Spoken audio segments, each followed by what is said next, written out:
हाथी और बकरी की कहानी। Elephant and goat story in Hindi. एक जंगल में एक हाथी और एक बकरी रहते थे। दोनों बहुत पक्के दोस्त थे। दोनों साथ में मिलकर हर दिन खाने की तलाश करते और साथ में ही खाते थे। एक दिन दोनों खाने की तलाश में अपने जंगल से बहुत दूर निकल गए। वहां उन्हें एक तालाब दिखाई दिया। उसी तालाब के किनारे एक बेर का पेड़ था। बेर का पेड़ देखकर हाथी और बकरी बहुत खुश हुए। वह दोनों बेर के पेड़ के पास गए। फिर हाथी ने अपनी सूंड से बेर के पेड़ को जोर से हिलाया और जमीन पर ढेर सारे पके हुए बेर गिरने लगे। बकरी जल्दी जल्दी गिरे हुए बेरों को इकट्ठा करने लगी। संयोगवश उसी बेर के पेड़ पर एक चिड़िया का घोंसला भी था, जिसमें चिड़िया का एक बच्चा सो रहा था और चिड़िया दाने की खोज में कहीं गई हुई थी।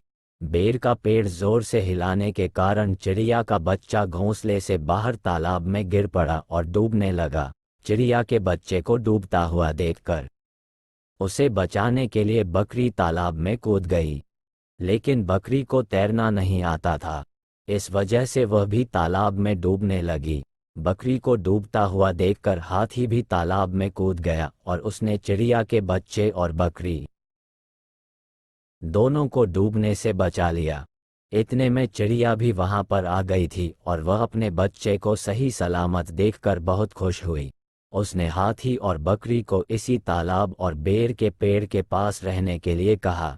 तब से हाथी और बकरी भी चिड़िया के साथ उस बेर के पेड़ के नीचे रहने लगे। कुछ ही दिनों में चिड़िया का बच्चा बड़ा हो गया। चिड़िया अपने बच्चे के साथ जंगल में घूम कर आती थी और हाथी और बकरी को जंगल में किस पेड़ पर फल लगे हैं इसकी जानकारी देती थी।